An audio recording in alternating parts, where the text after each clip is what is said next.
ሰላም ውዶች እንዴት ናችሁ? ሰላም ናችሁ? እኔ ያለው እግዚአብሔር ይመስገን ደህና ነኝ። በያላችሁበት ዓለም ዳርቻ ሰላማችሁ ብዝት ይበልኝ እያልኩ ዛሬ እንግዲህ እግራችን ለሚሰነጣጠቅብን እንዲሁም ደግሞ ተረገዛችን ለሚጠቁር ጥቁር ጥቁር ላለብን ለተጎዳ እንግዲህ የእግር ማለስለሻ እንዲሁም ደግሞ ማስክ ይዤላችሁ መጥቻለሁ። እንግዲህ እዚህ ጋር እኔ እግሬ በስራ ብዛት ወደ ውጭ ምናምን ስንወጣ በተለይ ብዙ ጊዜ ስንቆምበት ነጠላ ጫማ ለምንለብስ ከኋላ ተረከዛችን ውስጥ እግራችን ይሰነጣጠቃል፣ የሆነ ድንጋይ ነገር ይሆናል እና ዛሬ ምንድን ነው ማለስለሻውንም እንዲሁም ደግሞ ማስክ እንዲሁም ማጽጃ ሁለት አይነት የእግር ማጽጃ ነው ይዤላችሁ የመጣሁት። እንግዲህ ቪዲዮውን እናንተ ብቻ ከአሰራሩ እስከ አጠቃቀሙ እስከ መጨረሻው በትዕግስት ተከታተሉኝ ይላለሁኝ። እዚህ ጋር እንግዲህ በመጀመሪያ ደረጃ እንግዲህ ማስኩን ነው የምሰራው ለእግራችን ማለት ነው። በመጀመሪያ ካጸዳን በኋላ የምንጠቀመውን እዚህ ጋር የምጠቀመው በመጀመሪያ ደረጃ ምንድነው? እዚህ ጋር የምጠቀመው በመጀመሪያ ደረጃ እንግዲህ ቡና ወይም ንስኮፊ ነው ያለኝ። ንስኮፊ ነው ያለኝ እኔ። እናንተ ግን ኢትዮጵያ ቡና ካላችሁ ቡናውን ቆልታችሁ በሱ መጠቀም ትችላላችሁ። እኔ ንስኮፊስ ቡና ስለሌለኝ ነው። ቡና በተለይ ቢሆን የሆነ ቁርጭምጭማችን ስር የጠቆረውን እንዲሁም ደግሞ ለማለስለስ ወዛማ እንዲሆን ይረዳዋል። ነገር ግን እኔ እንዳልኳቸው ቡና የለኝም። እናንተ ቡና ተጠቀሙ። እንዲሁም ደግሞ ቡናውን ጠጥታችሁ ራሱ ሁልጊዜም ቢሆን ምንድነው ባተላው እግራቸውና እጃቸውን ብትጠቀሙ እጃቸውም እግራቸውም ሙብ ይሆናል ማለት ነው። እዚህ ጋር ሌላኛው ግብአቴ ደግሞ ስኳር ነው። እዚህ ጋር እንግዲህ ሌላኛው ግብአቴ ስኳር ነው የተጠቀምኩት። ያው 2 ማንኪያ ስኳር፣ 3 ማንኪያ ንስኮፊ ቡና ነው የተጠቀምኩት ማለት ነው። እዚህ ጋር ደግሞ ምን አለኝ? ሎሚ ያለኝ። ሎሚ እንግዲህ እኔ ውሃ ያለው ነው የተጠቀምኩት። ሌላኛው ግብአቴ እዚህ ጋር ቤኪንግ ፓውደር ነው የተጠቀምኩት። እናንተ ቤኪንግ ሶዳ መጠቀም ትችላላችሁ። ነገር ግን እኔ ቤኪንግ ሶዳ የማልጠቀምበት ምክንያት ምንድነው? በኋላ ላይ የማጸዳበት ላይ እንትን አለው ስለሚጨምር ከዛ ጋር ሲቀላቀል አሲድነት ስላለው ምን የሆነ እግራችን ይጎዳል ማለት ነው። ለዚህ ምንድነው ቤኪንግ ቦርደር ነው የተጠቀምኩት። መጠቀም አለመጠቀምም ትችላላችሁ ካላችሁ ምና ከሌላችሁ ችግር የለውም ማለት ነው። እና ስኳርና ቡናውን እንዲሁም ደግሞ ሎሚውን ብቻ መጠቀም ትችላላችሁ ማለት ነው። እዚህ ጋር እንግዲህ ይሄንን ሎሚ ለሁለት ተቆርጠዋለሁኝ። አንድ ነው የምጠቀመው ማጽጃዬም ላይ በመጀመሪያ የምጠቀመውም ላይ ስለምጠቀመው ማለት ነው። እዚህ ጋር እንግዲህ ውሃ በጣም አለ የኔ ሎሚ። ምክንያቱም ሎሚውን ተመቆረጣችሁ በፊት እንትን ላይ አሸት አድርጉት ማለት ነው፣ መሬት ላይ ወይንም በእጃችሁ። እዛ ውሃውን ምን ይሆናል እንደዚህ ስትጨምቁት ይወጣል በጣም ማለት ነው። ግን ፍሬ በዛው እና በዚህ እንደዚህ አድርጌ በደንብ አድርጌ ቀላቅለዋለሁኝ።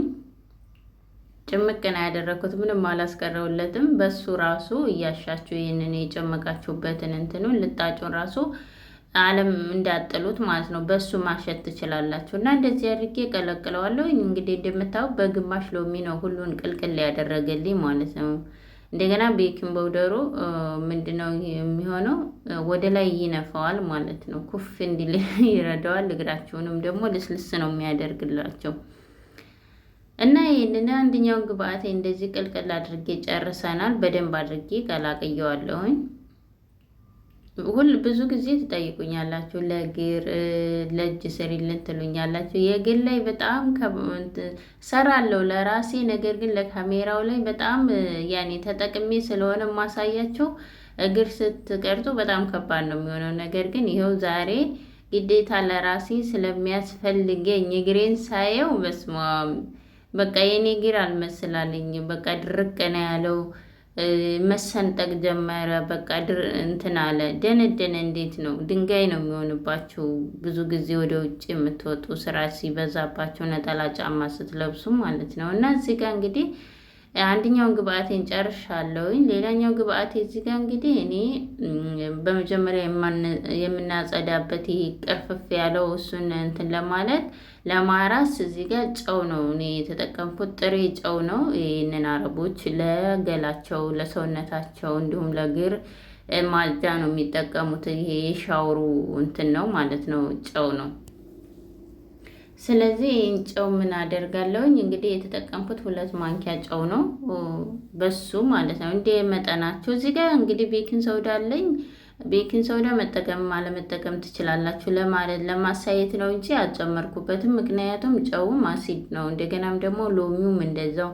ስለዚህ እግራችንን ይጎዳብናል። ምንድነው የማደርገው እኔ ቤኪንግ ፓውደር ነው የምጠቀመው ማለት ነው። እሱን 1 ማንኪያና ትንሽ ተጠቅሜ ያለሁኝ። እንደዚህ አድርጌ ቀላቅዬ ያው በሞቀ ውሃ ስለሆነ እንትን የምንለው ይሄንን ሎሚውን እንትን አላልኩትም አልጨመቅኩትም። በኋላ አሳያችኋለሁ ምን እየጨመቅኩኝ ስዘፈዝፍ ማለት ነው። አሁን ተጨመቅኩኝ ምንድን ይሆናል ጨው ይቀልጣል ይሟሟብኛል ማለት ነው። ነገር ግን እኔ ጨውን እንደ ማስያዝ እንዳያረግልኝ እግሬ ውስጥ አላቀልጠውም ማለት ነው። እና እንግዲህ እዚህ ጋር ምን አደርጋለሁ እንደምታውቁ እግሬ ጥቁርቁር ብሏል። በነገራችን ላይ ካሜራ እዚህ ጋር በስማም እዚህ ጋር የነ ያሳየኝ አልመች ብሎኝ ማለት ነው። እና እግሬን ጥቁርቁር ብሏል እንደምታውቁ ተረከዜ ድንጋይ ሆኗል። እና ምን አደርጋለሁ እዚህ ጋር እንግዲህ መላለኝ ወይም ባሊ ማለት ነው ከታች እዚህ ጋር እንግዲህ ቅድም ያሳየኋቸውን ጨውን እዚህ ጋር አረጋለሁኝ። ከዛ ሎሚውን ጨምቃለሁኝ። እዚህ ጋር ሻምፖ ነው የተጠቀምኩት እኔ የፀጉር ሻምፖ። እናንተ የሳውር ጄሊ ፈሳሽ ሳሙና ካላችሁ እሱ መጠቀም ትችላላችሁ ማለት ነው። እና እዚህ ጋር እንግዲህ ሞቅ ያለ ውሃ ነው የጨመርኩት፣ ያልፈላም እንዲሁም ደግሞ በጣም ያልቀዘቀዘ ሞቅ ያለ በጣም እንደዛ አርጌ እንደዚህ ግሬን ዘፈዝፈዋለሁ። እንደምታዩት ትንሽ ከፍ እስከሚልድ ድረስ ግሬን በደንብ አድርጋችሁ ያው ለካሜራ ብዬ ነው እንጂ እስከ እንትናችሁ ድረስ ጥልቅ የሚያደርግ ከተረካዛችሁ በላይ ድረስ ቢሆን አሪፍ ነው። የሆነ በቃ ፀጉር ምናምን ታላችሁም ራሱ ንጭት አድርጎ ያወጣላችኋል ማለት ነው። እና እንደዚህ አርጌ ዘፈዝፈዋለሁ ለ10 ደቂቃ ምናምን ተዘፈዘፍኩት በኋላ ምን አደርገዋለሁኝ እኔ እንግዲህ እግር ማጽጃው የለኝም። ምንድነው ማለት የተጠቀምኩት እዚህ ጋር እንግዲህ ስፖንጅ ነው። ይሄ ነጭ አዲስ ነው። አረንጓዴው መልኩ ምን ያደርጋል ፍትግ አድርጎ ነው የሚያወጣው። በነገራችን ላይ ቆሻሻው ስጋቸውን ከላይ ያለው እንዳትነኩ፣ እንትናቸውን ብቻ ውስጥ እግራቸውን ብቻ ነው ማስነካት የምትችሉት። ምክንያቱም ግፍፍ ነው የሚያደርገው ማለት ነው። እና ጓደኛዬ ሽቦ እንዳጨምሪበት እያለች ነበር ይሰኩኝ ማለት ነው። ፈተና የናያየት እውነት እናንተን ለማሳየት ብዬ ማለት ነው። ምክንያቱም አይመችም ግን ላይ ስትቀርጹ ካሜራ ማለት ነው። ቦታው አልተመቸኝም ነበር እና እንደዚህ አድርጌ በደንብ አድርጌ እንደምታዩት በእንደዚህ ሁኔታ ምን አደርገዋለሁ አጸደዋለሁኝ እግሬን ማለት ነው። ወይኔ እንዴት ቅድል እንዳለኝ ደስ እንዳለኝ አትጠይቁኝና እንደዚህ አድርጌ በደንብ አድርጋችሁ በጣም ሳትፈትጉ እንዳልኳችሁ የእናንተ ይቅርታ እኔና ፀጉር ስለማንለይ ስለ ፀጉር ብቻ ሆነው ማወራው እንትኔ የእግር ማጽጃው መፈቅፈቂያው ታላችሁ በሱ እንትን ማለት ትችላላችሁ ማለት ነው። ከሌለን ደግሞ ልክ እንደዚህ መጠቀም እንችላለን በማለት ነው እንደዚህ ያደረኩላችሁ ማለት ነው። እዚህ ጋር እንግዲህ ግሬን ታጸዳሁት በኋላ ምን አደርጋለሁ ቅድም የሰራነውን ማስክ እሱን እንጠቀማለን ማለት ነው ለእግራችን። እንደዚህ አድርጌ በደንብ አድርጌ እቀባዋለሁኝ። በነገራችን ላይ የኔ ጥፍር ኩርንችሽ ነው የሚባለው የዝንጅብል እግር እና እንደዚህ አድርጌ በደንብ አድርጌ ውስጡንም ከላይም እንደዚህ እስከዚህ ድረስ እስከ ጉልበታችሁ ድረስ መቀባት ትችላላችሁ። ያው እኔ በአንድ እጅ ካሜራ በአንድ እጅ እንትን ስለያዝኩ ነው ያልተመቸኝና በኋላ ይሄንን ሙሉ ለሙሉ አልጨረስኩትም። ከዛ ቀሪውን ምን አደረኩኝ ተቀባሁት እጄንም እንደገናም ደግሞ ጉልበቴንም አዳርሻዋለሁኝ ማለት ነው። በኋላ ሻወር 3 ላይ ማለት ነው። ይሄንን ለእናንተ ለማሳየት ነው። እና እንደዚህ አድርጌ በደንብ አድርጌ እንትን ታልኩት በኋላ ይሄንን ደግሞ ለ10 ደቂቃ እንደዚሁ ተቀብታችሁ ታቆዩት። ከዛ በኋላ እንደዚህ ማስያጅ እያደረጋችሁ ምን ይሆንላችኋል? ስኳሩ ይሄ ተረከዛችሁ ላይ ቁርጭምጭሚታችሁ ላይ ያለ አይደለ እሱ ጋር ጠቋቁር ነገር ካለ ለድፍ ያለ ያላስፈላጊ ቆሻሻ ነገሮችም ካሉ ምን ያደርገዋል? ጽድት እያደረገው ይመጣል ማለት ነው። እና እንደዚህ አድርጌ በደንብ እያሸሁት ነበረ።